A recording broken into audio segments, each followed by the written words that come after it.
Magandang araw sa ating lahat mga boxing fans, anumang panig ng mundo. Ang labanan o bakbakan nating tatalakayin ngayon, ito po sa pagitan ni Shackle Thompson kontra Brad Pauls.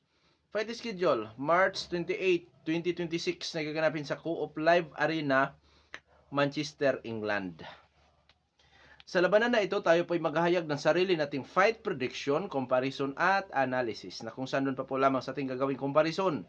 Detalyado na inyong malalaman kung saan niya ba naging yamado sa naging jihado itong mga maglalaban. Inanyayahan ko rin po kayo na panoorin ang mong video bilang karagdagang kaalaman para sa atin na mga boxing fans at marami rin po kayo makukuha mga basihan na posibleng makapagbibigay influensya sa inyong magiging desisyon kung sino ang inyong pipiliin o papaboran dito sa dalawang maglalaban. Bagamat andong Sports PH ay naghahayag po ng prediction, mga idol, nasa inyo pa rin po ang huling desisyon bago natin to simulan.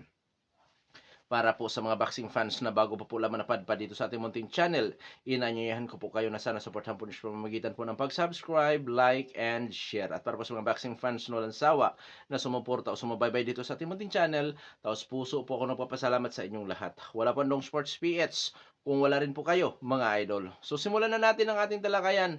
Alamin muna natin ang mga background dito sa magkabilang panig dahil yan pong ating gagamiting referensya sa komparison naman natin mamaya at unahin natin ang sa panig ditong si Brad Paul. Bilang isang professional boxer, si Brad Paul po ay may impresibong kartada, 20 wins with 11 wins, coming by way of knockout. May 2 talo at 1 tabla. Sa kanyang 2 talo, sa puntusan lang ito natatalo. Sa ngayon, may edad ito na 32 anyos. At ang height nito is 5 foot and 10 inches. Orthodox ang stance na may knockout ratio, 55%. Last fight, huli na palaban, itong si Brad Pauls, May 31, 2025, Omer Rodriguez, na kung saan panalo by points si Brad Pauls.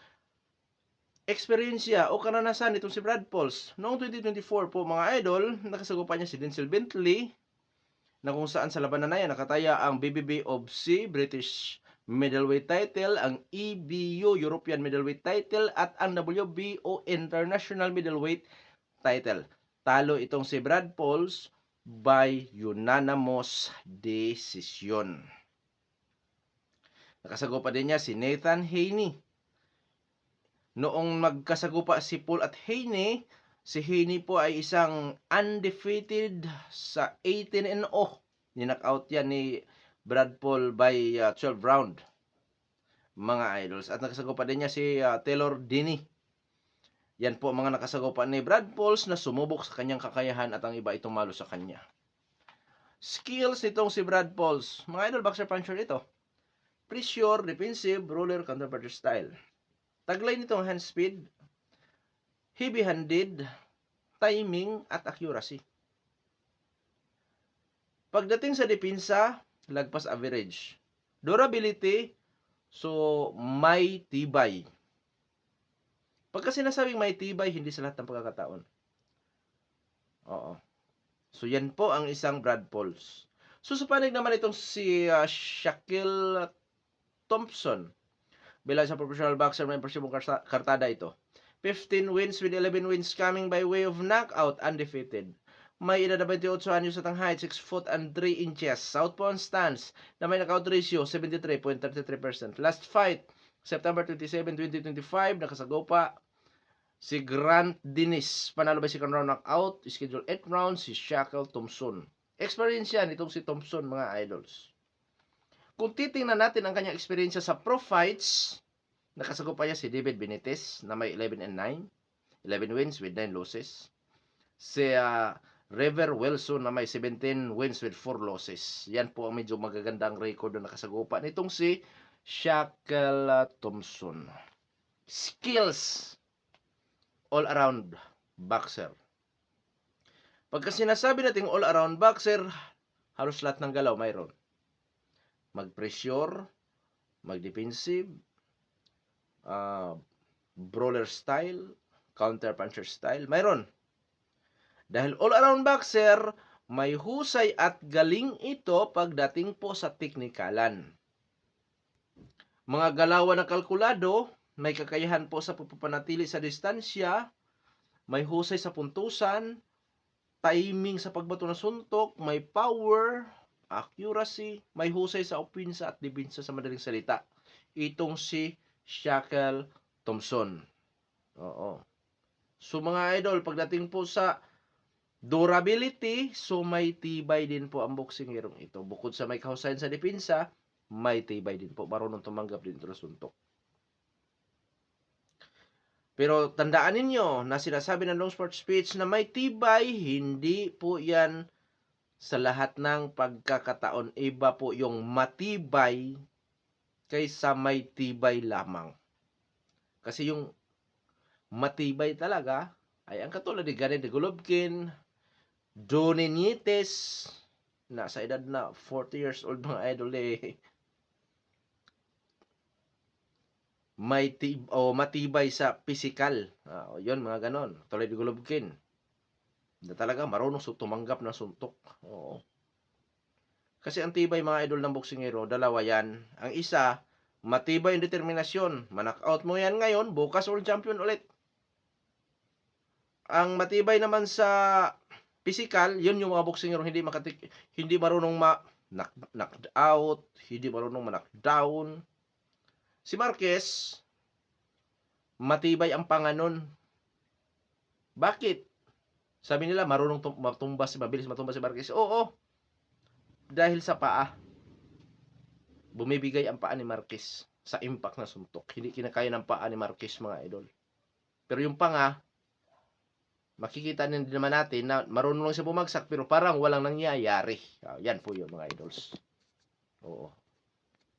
Yung matibay talaga, mga matitibay na boksingero sa physical at sa determinasyon, tulad ni Pacquiao, tulad ni Muhammad Ali, mga yan, Mike Tyson. So ngayon, dadako na tayo sa ating gagawing comparison. Parehong Briton itong dalawa maglalaban. So ibig sabihin mga idol, magkakaroon lang yan ng konting advantage kung kaninong promosyon ang may hawak. Promosyon ba ni Brad Pauls o itong promosyon na may hawak naman kay Shackle Thompson, or else pareho sila ng promosyon. Pwedeng ganon. So ano yan, 50-50 dyan. Sa ranking ng BoxRec, United Kingdom, umabot po sa 113 ka mga boksingero lumalaban dyan sa middleweight division. Rank 5 si Shackle Thompson. Rank 12 si Brad Pauls. Sa middleweight division naman po mga idol, pambuong mundo, out of 1,972 ka mga boksingero lumalaban sa middleweight division, rank 35 si Thompson, rank 108 si Brad Pauls. Sumalayo ang agwat po sa rankings. Gaano ba ka-importante ang rankings? Tumutukoy po yan sa katayuan ng boksingero. Ngayon, dadako naman tayo sa physical na appearance dito sa dalawang maglalaban.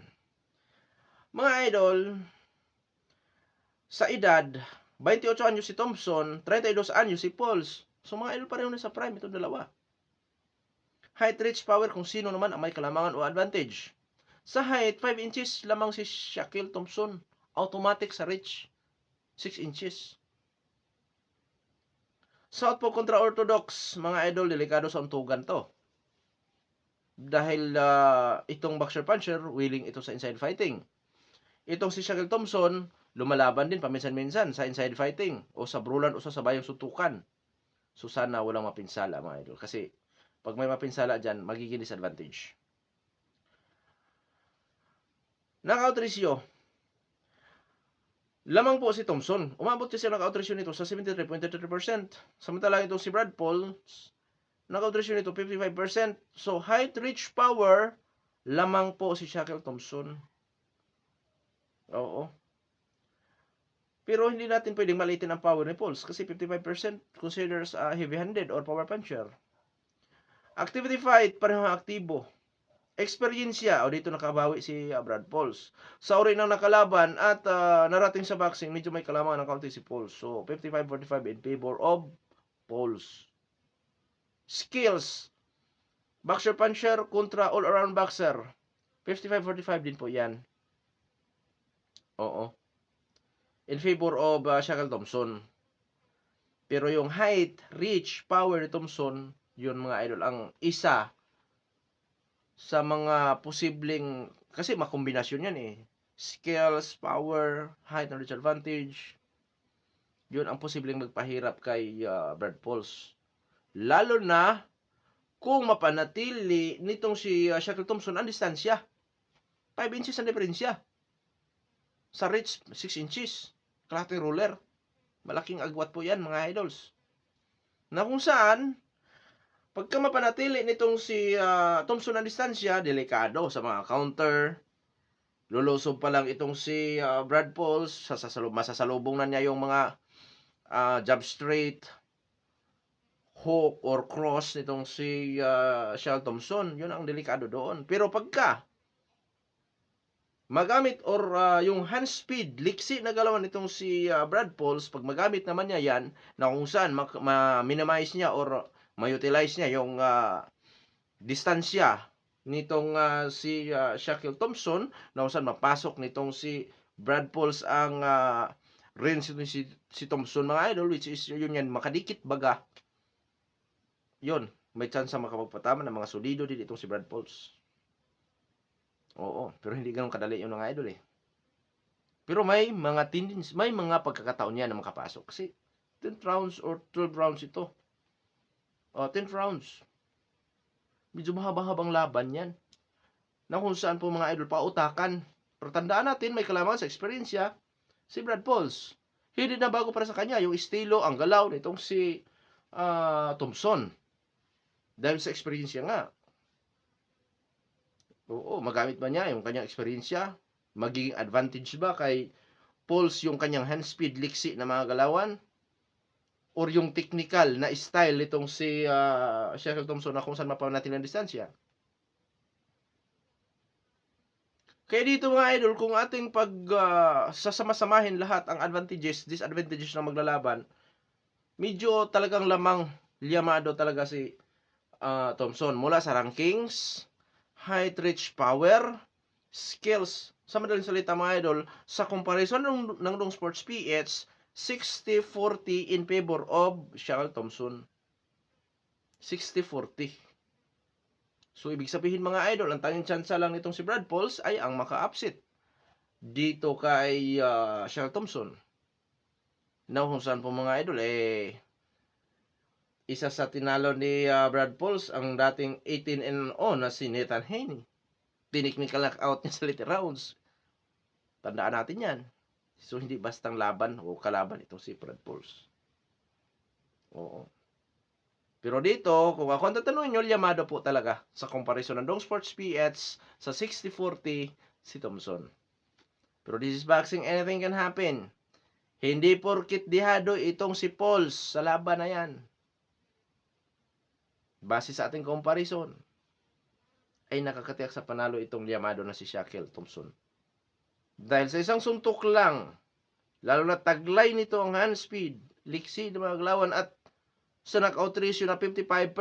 Aba, may kalagyan din itong si Shackle Thompson.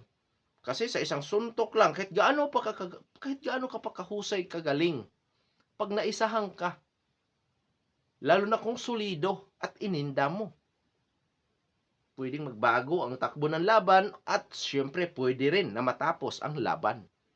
Ganon ka-exciting itong sports na boxing, mga idols. Oo, yan po. So ngayon, kasi naka 13 minutes na tayo, so prediction na tayo. Prediction ko po dyan, Shackle Thompson by technical knockout, 1-9. Gamit ang height and reach advantage, skills, power, posibleng hindi tatagal si Brad Pauls sa mga tama na kanyang tatanggapin dito kay Brad Pauls.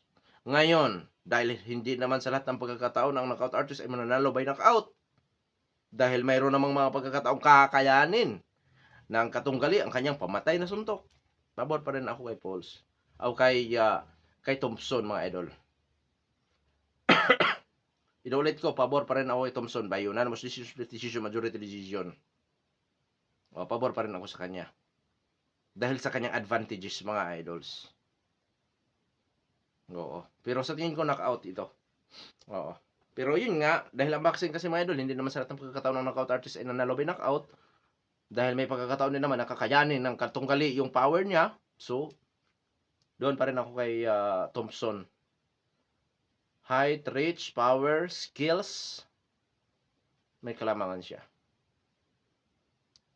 So, alam nyo na kung saan ako. Ngayon, sa panig naman ni Brad Pauls. Sa panig naman ni Brad Pauls. Dahil this is boxing, anything can happen. Sabi ko nga, kahit gaano ka pa kalyamado, hindi ka pa rin nakakatiyak na mananalo ka. Dahil pwedeng magbago ang laban sa isang suntok lang. So sa panig ditong si Brad Pauls, upset ang kanyang tsansa na manalo. By technical knockout sa later rounds din po mga idol. Posible kasing mapago din itong si Shaquille Thompson. Kasi 8 rounders ito, tapos huling laban niya, second round lang ang itinagal ng katunggali. So pwedeng magaling ito sa early rounds. Pero pagdating po sa kalagitnaan, papunta doon sa kaduluduluhang round, baka kapusin naman siya sa stamina o sa kanyang hangin. Dahil nga siya po ay isang knockout artist. Tendency lang naman yan na posibleng matalo nga din itong si Shaquille Thompson by technical knockout later rounds. Kung ito ay schedule 10, so 9 to 10. Posible siyang madali dyan. Baka mapagod siya. At yung hand speed, liksi na galaw nitong si Brad Pauls, posible din na makapagpahirap yan dito kay Thompson. So, may chance pa rin itong maka-upset po mga idol gamit ang experience at skills na kung saan yung hand speed at liksi na galawan nito at kahit papaano power puncher ito mga idol. Pwede kasing magkamali itong si Shaquille Thompson. Lalo na kung ito ay magkumpiyansa. Kasi nga, maganda kanyang record. So, mataas ang kanyang confident. At yung overconfident na yan, ang posibleng tatalo sa kanya pag nagkataon mga idols. Kasi pag nagkumpiyansa siya, delikado siya dyan. No, yung kumpiyansa talaga. Lalo na, mangyari, round by round, makakalamang siya dahil technical siya lumaban. Tapos pagdating doon sa mga later rounds, kakampante na siya, ayon. Doon siya pwedeng madali. Wala na nangyari kay Nathan Haney. No, sa 12 rounds doon siya nadali talaga. Yun ang dapat iwasan itong si Thompson mga idol. Yung sobrang kumpiyansa dahil undefeated at power puncher or knockout artist. Hanggang dito na lamang ito Pandong Sports PH. God bless po sa ating lahat.